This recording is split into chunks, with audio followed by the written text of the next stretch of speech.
चलिए तो agree metre का आप रुख करते हैं और अग्री मीटर में आज हम खास तौर से धनिया के बाजार से जुड़ा हुआ अहम अपडेट आप लोगों के लिए लेकर के आए हैं। दरअसल धनिया का भाव लंबे समय से दबाव में देखने को मिल रहा था और फिलहाल अब उसमें तेज़ी की उम्मीद कम लग रही है। वैसे में सवाल ये उठ रहा है कि आने वाले समय में क्या कोई ऐसी वजह है जिससे कि आने वाले दिन में धनिया की कीमतों में फिर से तेजी का रुझान बन सकता है। धनिया का आउटलुक क्या है और इसमें क्या स्ट्रेटजी होनी चाहिए, इन तमाम पहलुओं पर बातचीत करेंगे। और इस पर बातचीत करने के लिए हमारे साथ जुड़ रहे हैं कमोडिटी समाचार सिक्योरिटीज़ के को-फाउंडर और हेड रिसर्च अंकित कपूर जी और कोटा से धनिया कारोबारी अशोक जैन जी। आप दोनों का बहुत बहुत विशेष स्वागत आज की इस विशेष चर्चा में जुड़ने के लिए सर। जी नमस्कार। नमस्कार। नमस्कार सर। और सबसे पहले अंकित जी आपसे जानना चाहेंगे कि अभी अगर हम देखें तो मौजूदा समय में धनिया की कीमतों को लेकर के क्या स्थिति आप देख रहे हैं और अभी यहाँ से सिचुएशन क्या दिखा रही है, किस तरफ जाती हुई दिखाई दे रही हैं कीमतें आपको? जी धनिया का अगर देखा जाए तो अराइवल जो है करीब करीब मई कंप्लीट हो रहा है, तो अराइवल भी कंप्लीट होते हुए दिख रहे हैं। प्राइसेस देखा जाए तो काफी टूटे हैं और जो अप्रैल महीने के कॉन्ट्रैक्ट जो बात करें उसके बाद में अगर देखा जाए तो मई में भी भाव जो काफी टूटे थे, लेकिन अब थोड़ा सा सपोर्ट बेस पे रह रहा है। मुझे नहीं लगता कि भाव और ज्यादा गिरना चाहिए यहाँ से। अब ये थोड़ा सा सपोर्ट प्राइस पे आ रहा है तो मुझे लगता है कि 65 रुपए 66 रुपए जो सपोर्ट है मुझे लगता है कि इस पे रहना चाहिए। जो एनसीडीएक्स पे भाव है अभी 7164 रुपए के आसपास चल रहा है, तो मुझे लगता है कि इसके अंदर बहुत ज्यादा गिरावट देखने को नहीं मिलेगी। हाँ डेफिनेटली अराइवल्स की अगर बात करें तो वो भी, और प्रोक्योरमेंट की बात करें तो वो सारी चीजें अभी हैं, ऐसा नहीं है कि यहाँ पे चीजें नहीं है। लेकिन अभी जो आपने बताया था कि जैसे बात चल रही है हमारी राजस्थान के मध्य प्रदेश में, तो पिछले हफ्ते से पिछले महीने के मुकाबले में कहीं ना कहीं इसके अंदर गिरावट देखने को मिली है, लेकिन अब ये गिरावट थोड़ी सी थमती हुई नजर आएगी। सर आपसे भी यही सवाल रहेगा अशोक जी, यहाँ से सिचुएशन कैसे देख रहे हैं आप? क्या आगे चल करके कीमतों में कुछ रिकवरी की उम्मीद कर सकते हैं?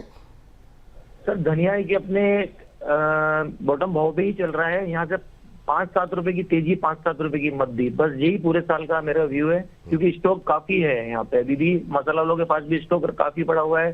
गुजरात में भी पुराना ओल्ड स्टॉक काफी है, एमपी में भी पुराना स्टॉक काफी है। तो 5-7 रुपए की रेंज माउंट में रहेगा, 72, 77, 78, नीचे में 66, ऊपर में 77, 8। चलिए तो ये बात निकल के आती हुई जरा इस बीच अभी हम लाइव भाव दिखा रहे थे आपको, वो भी जरा एक बार आप नजर डाल लीजिए कि अभी क्या कुछ स्थिति देखने को मिल रही धनिया की कीमतों में। 71, 72 के आसपास चल रहा है। जी जी जी जी बिल्कुल सर। चलिए इस बीच ये देखिए स्क्रीन पर 7164 का भाव यहाँ पर देखने को मिल रहा है, आधे फीसद के आसपास की मजबूती। और ये जो 20 जून को एक्सपायरी है उसका भाव जो है आपकी स्क्रीन पर इस समय धनिया का भाव आप देख रहे हैं इस समय।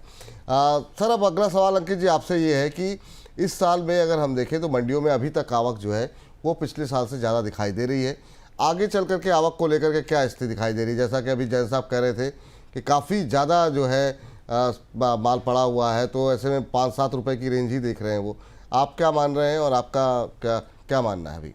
जी बिल्कुल, मैं अशोक जी की जो बात से है उनसे बिल्कुल सहमत हूँ कि इस समय आवक जो है वो कंटिन्यूसली पिछले साल से ज्यादा बनी हुई है। गुजरात में कहीं ना कहीं आगे आने वाले टाइम में थोड़ी सी गिरावट देखने को मिल सकती है, लेकिन उसका कोई बहुत बड़ा फर्क देखने को नहीं मिलेगा, क्योंकि जो पिछले वर्ष का स्टॉक है वो भी काफी हद तक ज्यादा रहा है। तो वो भी कहीं भी देखा जाए तो उस कारण से भी अभी डिमांड जो है वो मार्केट के अंदर इतनी डेवलपमेंट नहीं हो पाई है। और जिस तरह से हम बात कर रहे हैं तो जो प्रोक्योरमेंट की बात कर रहे हैं, अराइवल की बात कर रहे हैं, वो मध्य प्रदेश हो गया, राजस्थान हो गया, गुजरात हो गया, यहाँ से कंप्लीट होती हुई है। और आंध्र प्रदेश में हो सकता है कि अगले 1 महीने के आवक और अभी बढ़ेगी। तो जिस तरीके से चीजें देखने को मिल रही हैं अभी, मुझे ऐसा कुछ भी अनुमान ऐसा नहीं लग रहा है कि इसके अंदर धनिया के अंदर बहुत ज्यादा तेजी देखने को मिलेगी। हाँ लेकिन अभी बॉटम प्राइसेस में है तो बहुत ज्यादा गिरावट की उम्मीद भी नहीं करी जा सकती है।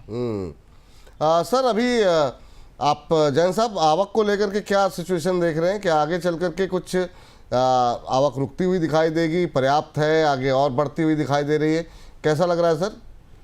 सर कंटिन्यू पूरे साल आवक रहेंगी। इस साल आवक का कोई आपको ऐसा लगेगा नहीं कि आवक नहीं आ रही। आवक नहीं आएगी तो स्टॉकों का, गोडाउनों का माल बिकना चालू हो जाएगा। तो लेवाल को कोई इस बार वो नहीं होगा कि अपने को माल नहीं मिल रहा। कंटिन्यू माल मिलेगा, पूरे साल माल मिलेगा और अच्छी क्वांटिटी में मिलेगा, जितना चाहिए उतना मिलेगा। ठीक सर, अभी तो बात चलिए ये बात तो हो गई घरेलू बाजार की कि मतलब क्या सिचुएशन देखने को मिल रही, पर्याप्त माल पड़ा हुआ है और फिलहाल के लिए लेवाल को लिए कोई समस्या यहाँ पर है नहीं। लेकिन अब बात कर लेते हैं जरा एक्सपोर्ट को लेकर के। एक्सपोर्ट पे हम देख रहे हैं भारी गिरावट है, शायद ये भी वजह है कि काफ़ी ज़्यादा माल पड़ा हुआ है। आगे एक्सपोर्ट को लेकर क्या आउटलुक दिखाई दे रहा है और क्या एक्सपोर्ट में कुछ रिकवरी आने की एक्सपेक्टेशन कर सकते हैं कपूर साहब? जी बिल्कुल, अभी तो उम्मीद नहीं कर सकते हैं। पिछले साल जो एक्सपोर्ट था करीब 1 लाख टन के आसपास का था, इस बार घट के करीब 55 लाख टन के आसपास रह गया है। इसका जो मेजर रीजन है वो यही है कि जो क्वालिटी है वो थोड़ी सी लो रही है, और जो यूरोपियन कंट्रीज हैं वहां से रिजेक्शन बहुत देखने को मिला है। पिछले साल जो रिजेक्शन 5% का था, इस बार रिजेक्शन 20% के आसपास तक रह गया है। तो ये रिजेक्शन के कारण कहीं ना कहीं हमको दबाव देखने को मिला है। बाकी अगर देखा जाए तो डिमांड ग्लोबली कहीं ना कहीं हमको कमजोर होती हुई दिख रही है। इंडिया ने बाकी कंट्रीज की तरफ थोड़ा सा फैलाने की कोशिश करी है, जैसे मलेशिया हो गया, वियतनाम हो गया, इंडोनेशिया हो गया, इधर भी सप्लाई की कोशिश करी गई है। लेकिन जिस तरह से अभी बताया कि आवक रहेगी और आने वाले टाइम में पूरे साल भी आवक बनी रहेगी, इसमें कोई दोहराई नहीं है। तो इस तरह की कंडीशंस में अगर देखा जाए तो मुझे नहीं लगता कि एक्सपोर्ट्स में अभी कोई बहुत बड़ा चेंजेस देखने को मिलेगा। एक्सपोर्ट जो है अभी थोड़ा सा कमजोरी रहने की उम्मीद है। ठीक सर। सर आपको लग रहा है सर कि क्या मतलब अभी एक्सपोर्ट डाउन ही रहेगा, और जो क्वालिटी को लेकर के क्या खाली क्वालिटी एक वजह है या और भी कुछ कारण मान रहे हैं जिसकी वजह से एक्सपोर्ट डाउन है हमारा? जैन साहब। जी जी सर, एक्सपोर्ट का सर, इंपोर्ट पहले माल बहुत आ हुआ था सब एक्सपोर्टरों के पास, उनको वापस एक्सपोर्ट भी करना था, इस वजह से लास्ट ईयर एक्सपोर्ट ज्यादा हुआ था। इस बार एक्सपोर्ट का इतना नहीं है, नॉर्मल एक्सपोर्ट चलेगा, जो चलता है ग्रीन मालों में चलता है, बादामी मालों में चल नहीं रहा, क्योंकि युद्ध के कारण भी बहुत इफेक्ट पड़ा है इस बाजार पे।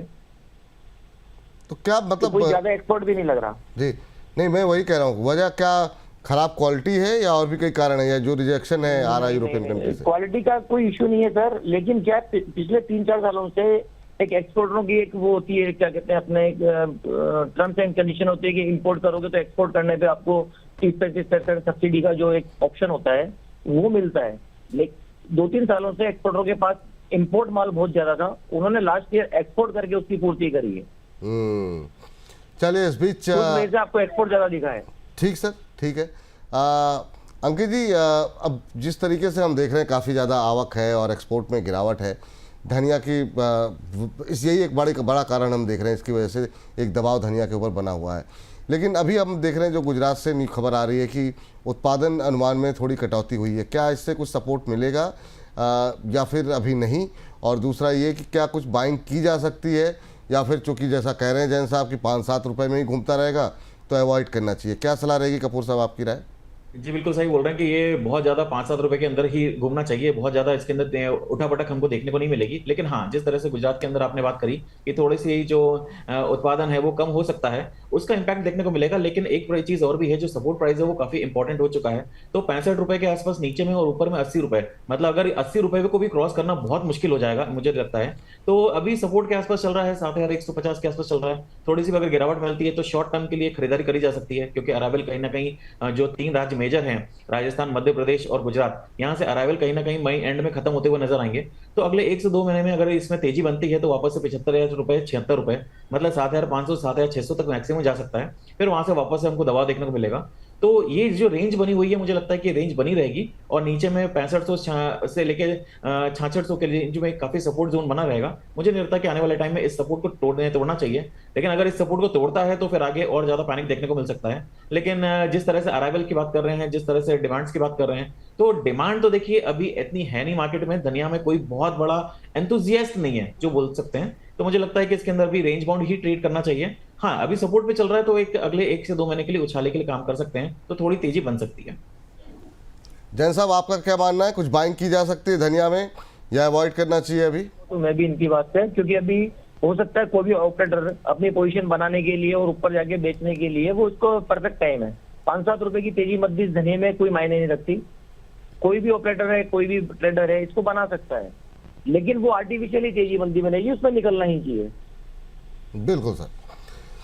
जैन साहब, बहुत बहुत शुक्रिया आपका, थैंक यू आज की चर्चा में जुड़ने के लिए और बताने के लिए कि धनिया में अभी क्या करना चाहिए, धनिया का आउटलुक क्या दिखाई दे रहा है और आगे चल करके धनिया की चाल कैसे रह सकती है। बहुत बहुत शुक्रिया, बहुत बहुत धन्यवाद आपका। बिल्कुल, thank you sir. Ankit sir, अब आपसे जानना ये चाहेंगे कि बहुत लोगों की जो आखिरी ख्वाहिश होती है कि मतलब कार्यक्रम की आखिरी ख्वाहिश कि जाते जाते कम से कम कुछ ट्रेडिंग कॉल्स मिल जाएँ तो ज़्यादा बेहतर रहेगा। आपकी टॉप एग्री कॉल्स क्या होंगी? जी, आज हमने धनिया की बात करी तो हम धनिया पे ही कॉल लेना चाहेंगे। अगर आपको 7150 के ऊपर जो जून कॉन्ट्रैक्ट है अगर मिलता है तो इसके अंदर खरीदारी करी जा सकती है। स्टॉप लॉस जो रहेगा 6700 का रहेगा। आने वाले समय में थोड़ा सा पोजिशनल टारगेट रहेगा, तो 7500 से लेकर 7600 तक के टारगेट देखने को मिलेंगे।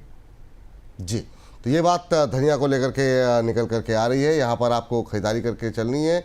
7150 के आसपास टारगेट जो है 7600 का निकल के आ रहा है। 6700 रुपये का एक स्टॉप लॉस यहाँ पर लगाना होगा। दूसरी ट्रेडिंग कॉल क्या होगी सर?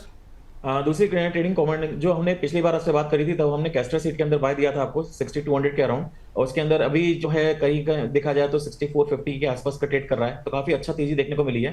तो मुझे लगता है कि ये तेजी इसके अंदर कंटिन्यू रह सकती है। तो 6450 के आसपास मिलता है तो वापस से खरीदारी करी जा सकती है जून कॉन्ट्रैक्ट के अंदर। स्टॉप लॉस जो रहेगा इसके अंदर 6300 का लगा के रखिए। आने वाले समय में हमें 6650 तक के टारगेट देखने को मिल सकते हैं। चलिए 6450 पे खरीदिए, 6650 का टारगेट, 150 रुपये नीचे का एक स्टॉप लॉस, 6300 रुपये के स्टॉप लॉस के साथ 6650 के लिए खरीदारी करके चलें। कैस्टर सीट में जून फ्यूचर 6450 के आसपास खरीदारी करने की सलाह। बहुत बहुत शुक्रिया सर, थैंक यू आज की इस चर्चा में जुड़ने के लिए और अपनी राय जो है धनिया के ऊपर काफ़ी विस्तारपूर्वक देने के लिए। बहुत बहुत धन्यवाद आपका। थैंक यू सो मच, नमस्कार।